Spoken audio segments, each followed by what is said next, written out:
welcome to Red Star over Sheffield. I'm Roger McKenzie, and I'm delighted again to be able to have another episode of our gathering, from our gathering in Sheffield, at Workley Hall in Sheffield, and really delighted. I've got two really good friends, good comrades with me, Gordon Main, who's the producer and director of London Recruits, and Steve Marsling, who was actually a London recruit. And what we're going to do is we want to have a talk about how this really important film, I have to say, for me, one of the most important films that I've seen in a very long time, that talks about the resistance, that talks about people coming together.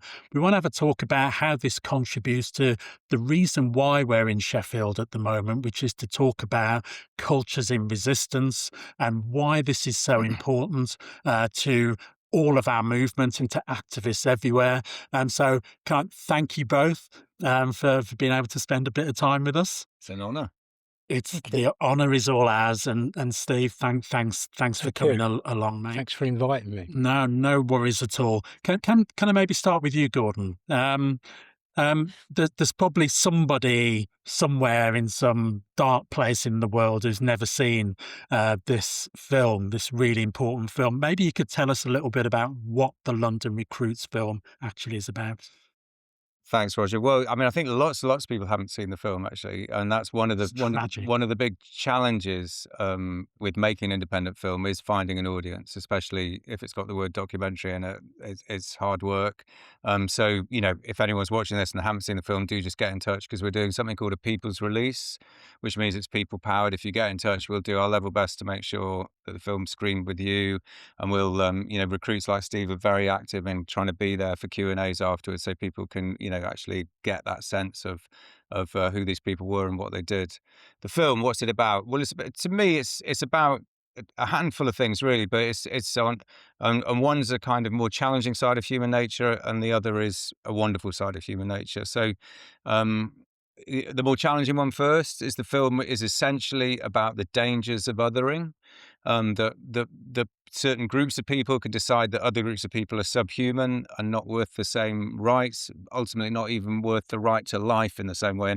And on an extreme end, that's we can see that in the genocide in Gaza, most recently, of course, in a long lineage of genocides, which of course includes the Nazi Holocaust of Jewish people in Europe, whereby, on an extreme level, that's the right to life itself in those kind of exterminations, but also the right to a life, to the right to live to your full potential. So obviously in apartheid South Africa, there were people killed, many people were killed, but almost all of the majority population were not allowed to live to their full potential, not even to live with their families sometimes. So not allowed that right to life, because they were considered less human than in the South African case. It was simply along skin color, which ranged in terms. I mean, I think there was something like 20 odd different categories of race. These guys were obsessed with it, and that was the choice there. In Israel, obviously, it's about ethno-nationalism,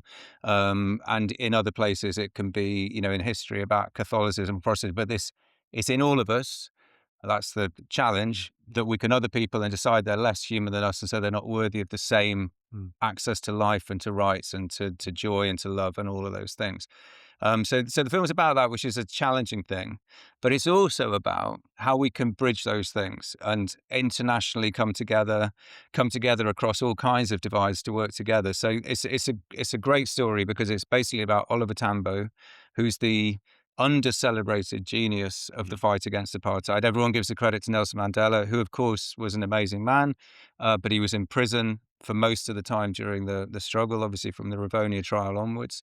Whereas Oliver Tambo just worked tirelessly to the point where, he died of a stroke before the elections could happen, the free elections could happen in South Africa. But he led the resistance in many ways and pulled together so many people who could have argued with each other and pulled together. But one of the many masterstroke genius ideas that he had, along with the rest of the leadership, was to use the apartheid regime's racial prejudice against itself. So he said, look, it's a really difficult time for us. The networks have been smashed. Rivonia's happened with the leadership are in prison.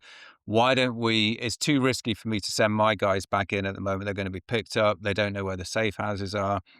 They haven't got free access, freedom of movement.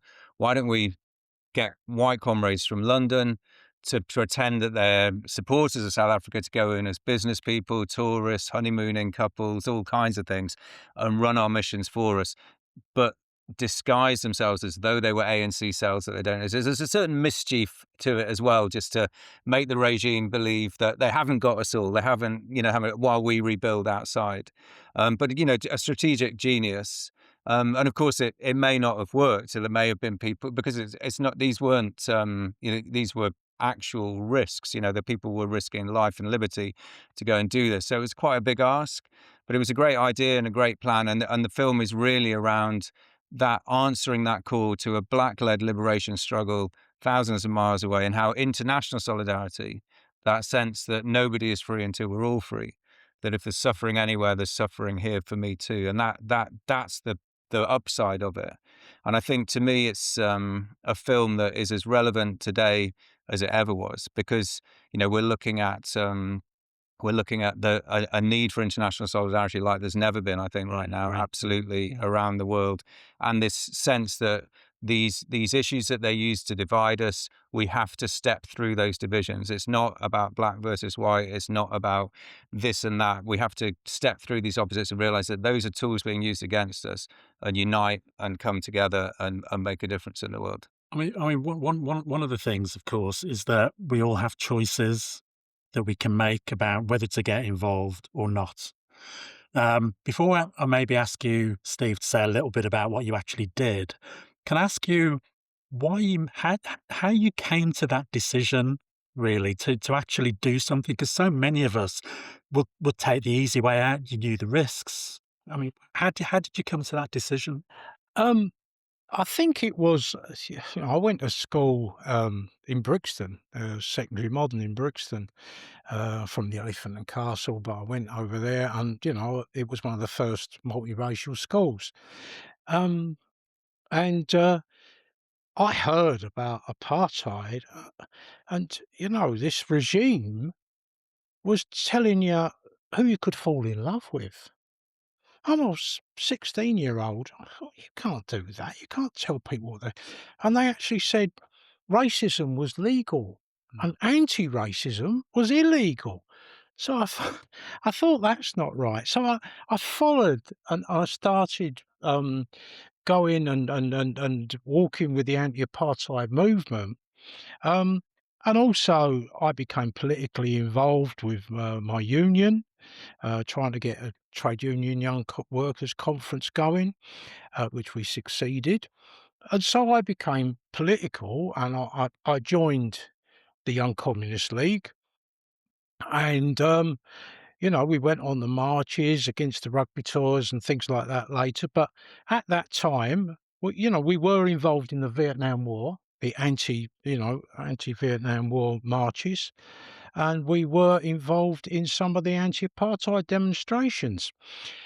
And somebody called Bob Allen, he came up to me and he said, "Listen, how do you feel about meeting someone from the African National Congress?" I said, "Bob, I'm always meeting people."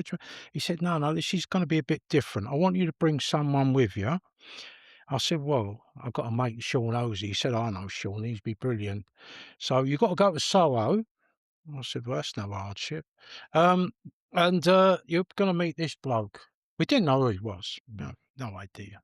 Anyway, it turned out it was Ronnie Kasrils, who was one of the government ministers in the first Nelson Mandela government.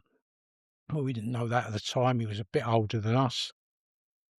And he said to us, "Look, if you're interested, I'm going to fly you to South Africa. You'll be taught how to handle explosives." And we thought, "Bloody hell," But, you kind of take a breath. You're going to learn, he said, "You're not gonna kill anyone. You're not doing any of that. You're just gonna learn how to explode leaflet bombs.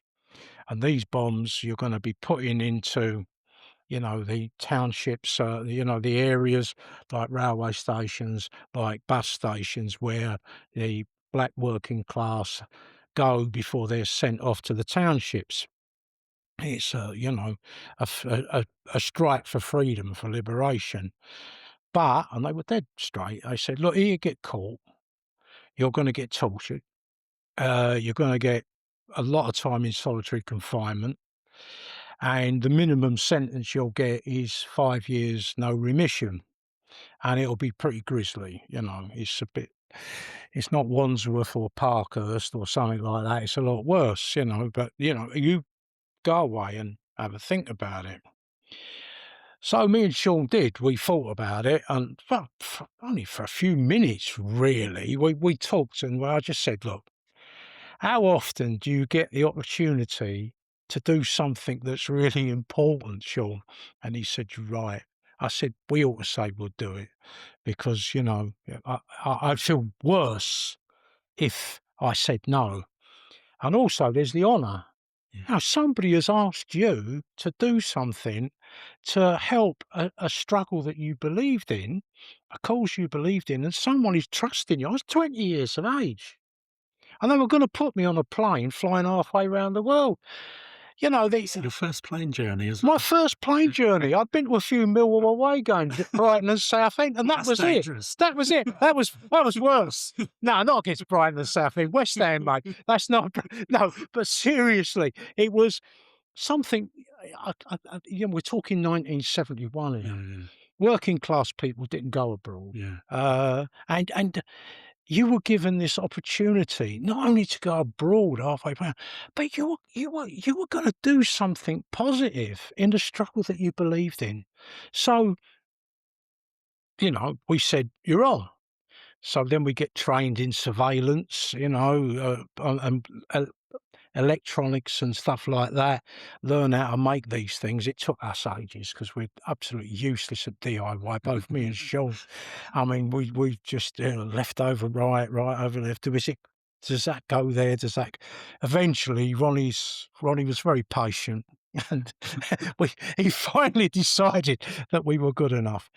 So when we got a false bottom suitcase with all the explosives and the leaflets, you can tell it's 1971. You never get away with it now. But we went through security, and we were nervous. We were frightened a bit, But when you get to South Africa and you see blanc, non-blanc everywhere, park benches, buses, toilets, everywhere is, blatant racism, and you see black people getting pushed off the streets and things like that. That helped because it made us angry. Yeah. It made us angry, and it made us determined to do what we had to do because, quite frankly, I think we might have been really scared if we weren't so angry at the treatment that was there. And I don't think people can visualize just what it was like to see all these signs that were in your face that discriminated against 80% of the population. It's almost like Orwell double tops, 1984 rolled into Animal Farm all the one. And we wanted to help. We wanted to do something. So did you do you did the kind of leaflet bombs? Yeah, that was what we did. We had to play tourists first. So, we had to,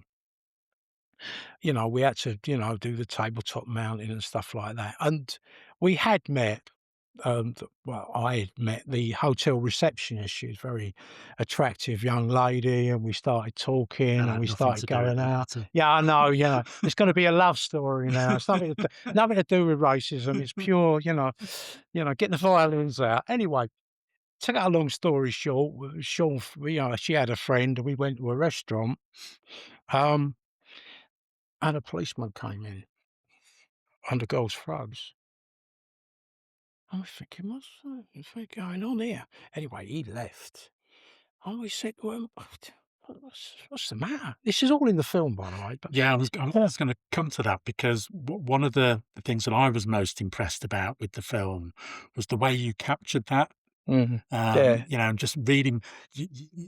I remember the first time I watched it, and I really felt the kind of anxiousness and the tension around it. I mean, was that difficult to try and capture? I know you're a professional filmmaker, but, you know. Well, you know, there's lots of challenges. You know, I mean, one of the I really wanted with the story's so powerful, you know, and you can tell. I mean, like Yeah. Steve, you know, you just sit there, ask a question, you get this incredible, and the way Steve tells it, Yeah. and in fact, to be fair, all of the recruits and Ronnie, you in the room, I'm sitting there, and they take me back, and I'm thinking, how can we communicate that with film through an audience where the you know the, and I really wanted us to experience it with them as the young versions themselves. Because you were 21, I think, I was 20. and you were one of the older ones. I mean, there were No, I was the youngest. I was you were 20. the youngest. Okay, Sean was 22, I think. yeah. 21. But they were all, you know, I think there was one that went out at 19. But you know, this range of very young women and men who stepped, like you say. I mean, you know, that was one of the things that really struck me. You know, you talk about taking the easy way out, but you know, we've all signed petitions, been on marches, written to MPs, or done whatever. But these guys did, you know, took that extra step, and I was sort of thinking, well, that's what the world needs now: people who can show us that you can take the extra step and make a difference. So I was really inspired by that act of it. But how could you communicate that? And it seems to me, you know, documentary can do that, but it takes a sort of, you know, they've got a much smaller audience reach generally than feature narrative fiction. But I didn't want to turn it into narrative fiction where we're just listening to actors. So what we did was this kind of hybrid model whereby you were sort of seeing inside their heads, and then suddenly we're there with them.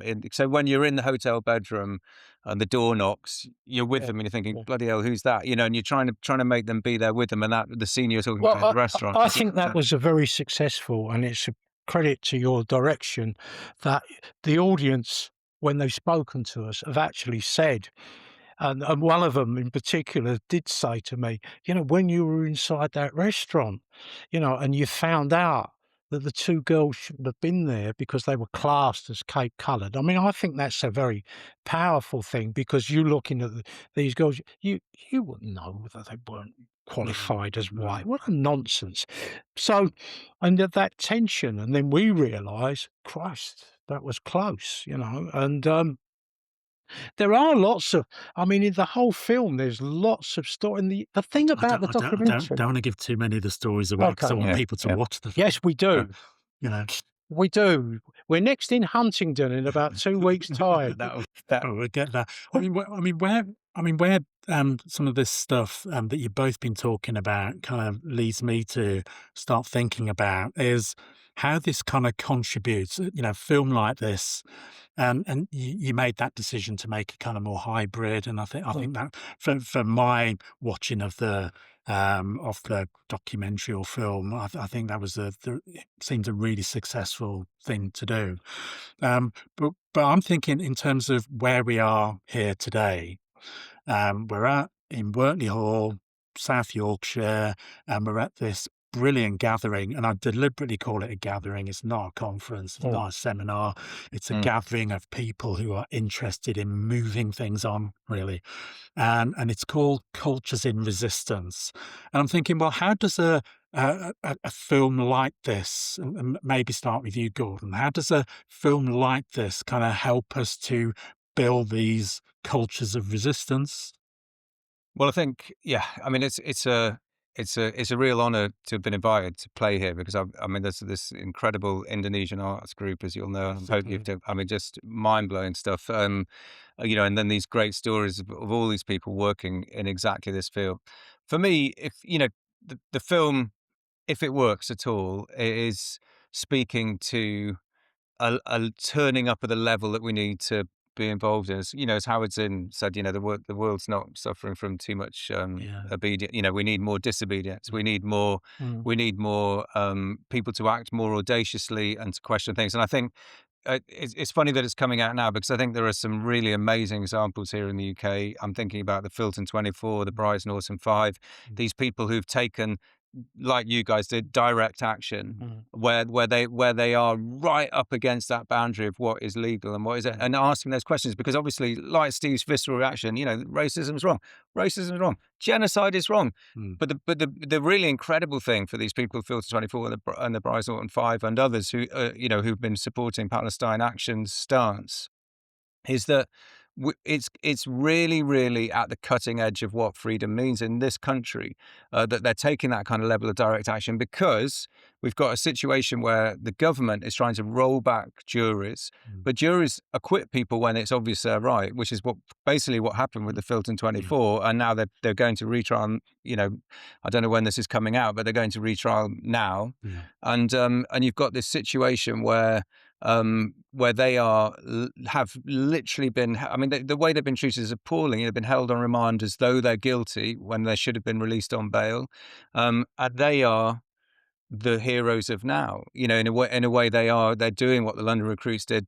But the work needs to be done here now, because Britain then, ANC had an office in London. Yeah. ANC members moved freely around our society. It wasn't against the law to say you were a supporter of the ANC, even though they were branded as terrorists by some. But we have a situation now where you cannot. The government breaks international law by arming and providing cover for a genocide, and citizens who have a legal obligation, by the way, to do everything to disrupt genocide, because it's the crime of crimes, are actually being thrown in prison. And then when juries acquit them, what's the government response? Not to say, okay, we got it wrong, but to double down, try and remove juries from these kind of trials and to try them again. And that is, to me, films like this, gatherings like this, are about us all sharing these stories and going, these are the people who need our support. Okay, it looks a bit risky because people are being arrested for holding up bits of cardboard. But as the Indonesian guy showed us, bits of cardboard can help change the world. They're incredibly powerful things. So I think gatherings like this where we can share stories and inspire each other are great, but we've got to take it back out to our communities. We've got to tell other people about these things, organize satellite things and come from it. Because I think, we are at an absolute crisis moment, a battle for the soul of the world, if you like. And I think the other side are better armed, better funded, and it, to all intents and purposes, winning the battles on the ground. And we've got to change that up and take that in a different direction. One of the things that has been very gratifying from my point of view is the amount of support that the film has had from the Palestine support group and from trades councils. They've been absolutely amazing, both in funding and the trade union movement funding. But we have had so many different groups. You know, we did a showing recently in Colchester, and Colchester Stand Up to Racism, Colchester Trades Council, the unions there, they all came together, and we put it on at the First Sight Gallery, which is an amazing thing. But their amount of support and their amount of solidarity, and the week after in Harwich, which is not too far away, they all came. We had big audiences, big, massive, enthusiastic audiences, because people were saying, these are the stories we want to hear. We want to hear success stories. And apartheid is no more. And we played a tiny part in bringing that down. And I think people need that message of hope more than ever, because you can despair about the terrible situation we are in. And yet we have to keep reminding people that, the apartheid regime said they'd last for 1,000 years. And after we went there, they lasted for another 20. And the Americans said, Vietnam will never bow to a socialist government in Vietnam. And by 1974, 75, they'd run away. And we had you can win.